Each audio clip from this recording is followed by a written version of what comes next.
I'm excited to introduce our two fantastic speakers. Lynn Pierce is the Education Advocacy Officer for the Blatchington Court Trust, with over 25 years experience supporting VI children and their families.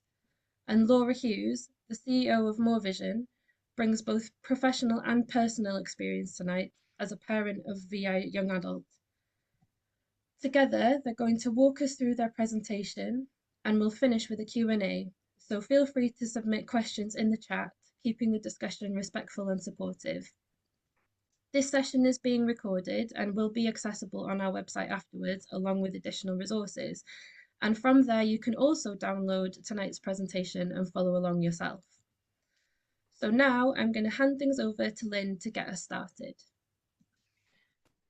Right, hello, hi, welcome. I'm afraid my camera's not working. We're not quite sure why, but we'll bypass that. So we're here this evening. We are looking at one of the 3 workshops that we're going to be running. This one is concentrating on looking at what is an EHCP and who's entitled to one. So we're going to walk you through quite a number of slides, and they'll be downloadable at the end of this session. And we have some additional resources that will be available later in the week that will support this, and will give you some practical templates and examples of paperwork and letters on how to submit for a statutory assessment and an EHCP.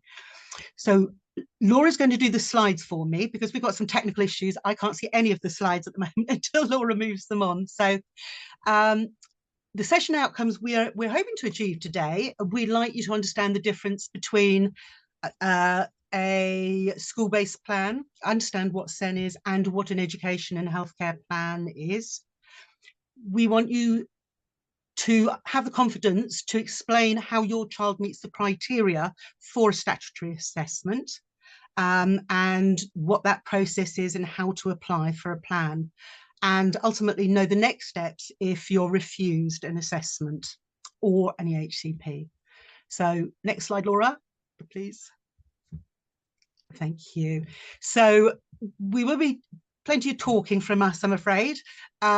We want to start with looking at what is SEND, because it's you understanding that is what gives you those skills and that knowledge to make your case and the argument.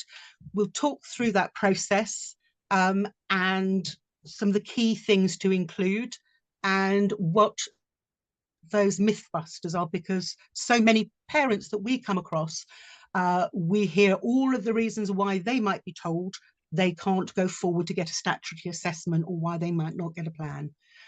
So moving on a slide, please, Laura. Right. Just so that we all know why we're here, and actually a definition of what is an EHCP. So an education and healthcare plan. So an EHCP is actually a legal document. So defined within that defines what your child or young person will be able to achieve and the support that they require to achieve those outcomes. So it specifies what your special educational, child's special educational needs are, as I say, what they hope to achieve, but what they actually practically need for that to happen. So moving forward, Laura, please. Right, so I can't read all my slides either. I've got pictures over them, but in terms of our definition of special educational needs, all of the parents here tonight, we're assuming, has a child with a vision impairment. So you are meeting that definition in itself of a child with a disability if they have a vision impairment that's been diagnosed. And it's that they require extra or different support from other children of that same age. So moving forward a slide, Laura. Okay, there is again the legal definition. The Children and Families Act 2014, that's an an act is a legal passed in law. So the legal definition, we've put these for those. I'm reading the slides because I know some people who are attending tonight do themselves have a vision impairment. There's 3 key words we've put on these slides. One is learning difficulty, one is disability, and the other is special educational provision. So in law, a child or young person is recognised as having a special educational need and disability, which is the word SEND. It's one of those words you hear all the time. If he or she has a learning difficulty or disability which requires special educational provision to be made for them. Now, in terms of learning difficulty, and that's for children of compulsory school age, a learning difficulty, your child may, they have a disability, if they have a vision impairment that's impacting on them, they may have a learning difficulty if they have significantly greater difficulty in learning to the majority of other children of that same age. If they have a disability, it's a disability which prevents or hinders them from making use of the same facilities of a kind generally available for others of the same age in their mainstream school setting or post-16 setting. So your child might be managing in school, but they may need adaptations. And the provision, which is again the key thing, the special educational provision, sorry, next slide, Laura, we come back, is they need educational training provision that is additional to or different from that generally made for other children in their class. And that's in any school setting. So whether that be nursery or mainstream secondary, nursery, preschool, or FE college. So, and that's in within England, slightly different systems in Northern Ireland, Scotland, Wales.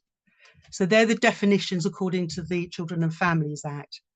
Okay, so if we go on to this slide. So it's understanding actually that definition of SEND, that your child has SEND, special educational needs or disabilities, those learning difficulties. The threshold to get a statutory assessment for an EHCP is actually quite a low bar. So this is actually what's quite key, and we always say we put this wording into letters of request for a statutory assessment. So like I say, the bar is really low. A local authority actually must secure an EHC needs assessment for your child or young person is after listening to your views and looking at the evidence you're submitting, that they're also of the opinion the child or young person has or may have special educational needs. And that's quite key because it's about the burden of proof. So your child might have that diagnosis from the eye hospital that's saying that they have a vision impairment. And so they are actually meeting that threshold of having special educational needs if they're requiring and learning in a different way to other children in that class. They may have other needs that you've not thought about or recognise either at the moment, but in that sentence it has or may have special educational needs. So that's the purpose of a statutory assessment, is to investigate, well, what is going on with that child? What are those barriers to learning? And then part 2 of that statement that the local authority goes back to, sorry, back a slide, Laura, it may be necessary, so again, it's not must, it may be necessary for special educational provision to be made for the child or young person in accordance with an EHC plan. So a statutory assessment is all about investigation and finding out, yes, we're assuming that your child is struggling at school, the school might acknowledge that, but the statutory assessment is about exploring that further and also looking at things that actually might not have been diagnosed or recognised, or you've not had an opportunity to share with the school to talk about those challenges that your child is having. So if we go on to the next slide, Laura, please. Thank you.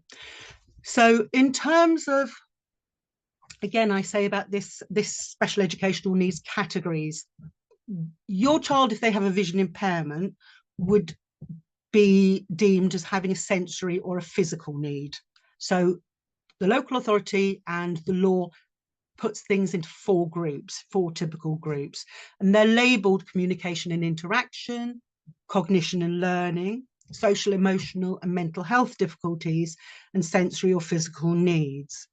So your child, if it were just a vision impairment, would naturally be slotting into that fourth slot. But it's important to look at what those mean, because your child may be having barriers to their learning in some or all of these areas. And ultimately, an education and healthcare plan contains these four groupings of special educational needs that is explored and explained if a plan is issued. So if we take those further, communication and interaction is typically, and examples would be speech, language, and communication difficulties that make it harder to understand language and communicate well with others. Now, typically disabilities that you might associate with that might be children who are on the autistic spectrum. But children with a vision impairment may also have some of those challenges, given the fact when you look at how we communicate, most of communication is based very visually on body language, tone of voice, and the verbal elements, the words, is literally just 7% of what makes up 100% of communication.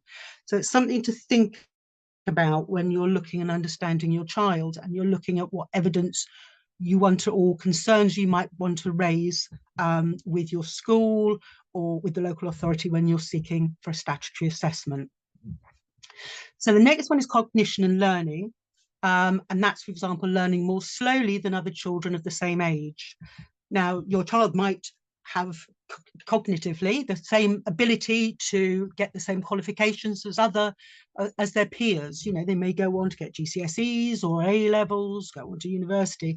Doesn't mean to say they have a learning difficulty as such, but they may have certain challenges at learning at that same rate as other children, and they may need adjustments in order to do that. Social, emotional, and mental health difficulties. Now, this is one that is worth looking at, because it covers things like finding it harder to manage relationships with others. Children develop at different stages and have different levels of confidence as they grow and develop. But we often find that children with a vision impairment do sometimes struggle with their identity, with forming friendships or maintaining relationships as they transition through different phases of their education. And sometimes you might have a child who's very confident when they're at nursery school or they're in primary school, and those challenges sometimes present themselves as they're transitioning into secondary school, where friendships might change.